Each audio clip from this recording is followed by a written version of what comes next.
Praise be Jesus Christ and Mary Immaculate. Welcome to this.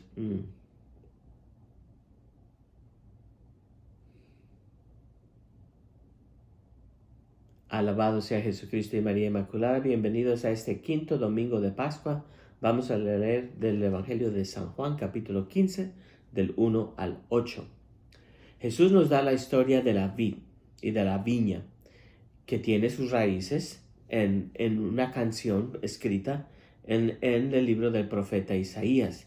La historia de la vid nos hace pensar en esa canción de la viña en Isaías que leemos en el capítulo 5, versículo del 1 al 7, donde Dios es el viñedo. Y miren lo que dice: voy a cantar en nombre de mi amigo, el canto de mi amigo por su viña. Mi amigo tenía una viña en una fértil colina. Cavó la tierra, quitó las piedras, plantó cepas selectas, construyó en medio una torre y allí excavó un lagar. Esperaba que diera buenas uvas, pero dio racimos amargos. ¡Wow! En esta canción, el profeta advierte a la casa de Israel y al pueblo de Judá por no ser fieles, de que en el principio Dios fue el que hizo todo el trabajo y Israel no dio fruto bueno. Por lo tanto, Dios no la va a cuidar más, la va a dejar en ruinas y la va a dejar que se deshaga. Pero Jesús, siendo el Salvador que es, pero Jesús dice que Él es la verdadera vid, que yo soy la vid, que Él es la verdadera vid y que estando siempre en Él vamos a producir buen fruto porque Él siempre produce buen fruto. La metáfora de la vid y de las ramas muestran lo cercano que es la relación entre Jesús y sus seguidores. Una vid necesita sus ramas para vivir y las ramas necesitan la vida de la vid. Jesús vive en sus seguidores y nosotros vivimos en la vida de Jesús. La vid da fruto a través de sus ramas y las ramas dan fruto de la vid. Esto muestra cuán estrecha es nuestra unión con Jesús. La vid no depende completamente de ninguna rama, así que si una rama o otra no están produciendo buen fruto, puede ser podada sin que la planta muera. Pero sin ramas no hay vid. Eso es necesario recordar. Sin ramas no hay vid. Necesitamos a nuestros hermanos y hermanas en comunidad. En ese caso, solo hay un tronco. Y esa no es la metáfora que Jesús usa aquí. Jesús no está hablando del tronco o de las raíces. Está hablando de la vid y de las ramas, que somos necesarios los unos para los otros. Esta imagen muestra cuán viva está la vid y las ramas con la vida de Dios. Esta unión se ofrece a todos los que escuchan las palabras de Jesús, aceptan su reclamo divino y viven en unión con Él y con sus otros seguidores. Este evangelio contiene la misma catequesis mistagógica de la Pascua, o sea, de la catequesis para ayudar a los nuevos bautizados a entender la persona de Jesús y de la Iglesia. En el primer domingo de Pascua quedamos asombrados por la resurrección. Luego descubrimos el resucitado. Al tercer domingo vimos cómo se escuchaba y entendía el mensaje de la Pascua. El domingo pasado vimos que el resultado de este mensaje es la salvación. Hoy vemos que la salvación crea una comunidad y esta comunidad está conectada a Jesús como las ramas son parte de una vid. Es una comunidad diversa, dedicada a hacer buenas obras y a orar. Dice Jesús: yo soy la vid y ustedes las ramas. Esta es una imagen muy especial.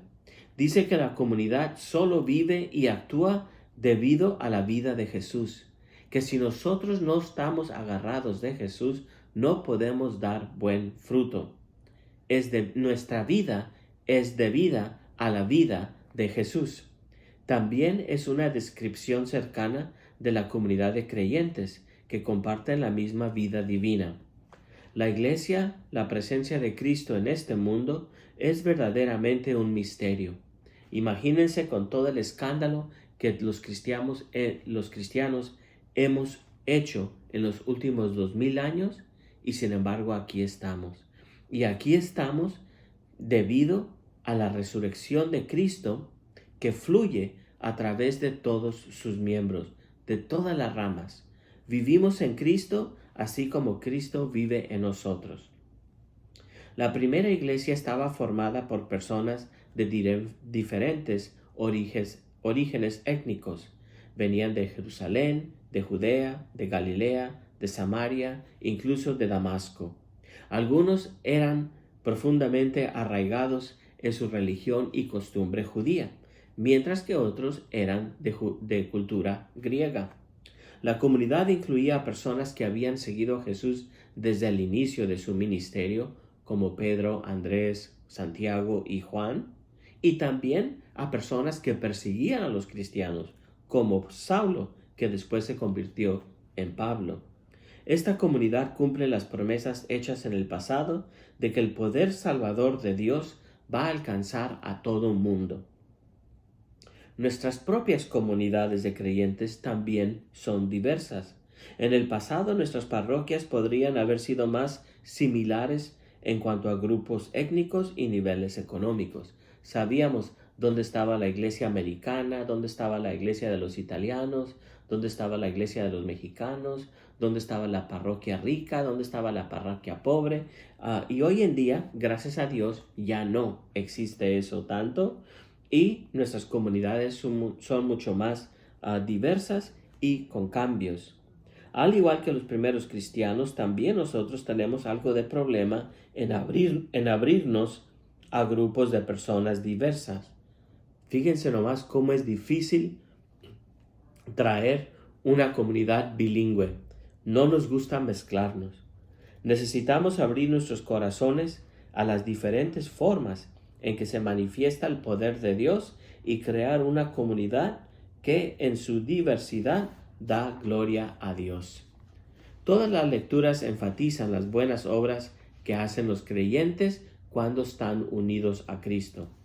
Saulo se dedica a difundir el Evangelio, incluso predicando a las personas que una vez persiguió. La devoción del salmista muestra la bondad de Dios para con los creyentes, sus familias y todas las generaciones futuras. Y el autor de la carta de San Juan dice que no es suficiente solo hablar de amor, tenemos que ponerlo en práctica. Los creyentes necesitamos mostrar el amor que le tenemos a Dios a través de las acciones que hacemos hacia los demás. Y unidos a Cristo, como las ramas a una vid, nosotros también estamos vivos y producimos mucho fruto mientras que estemos agarrados de Cristo. Dios los bendiga.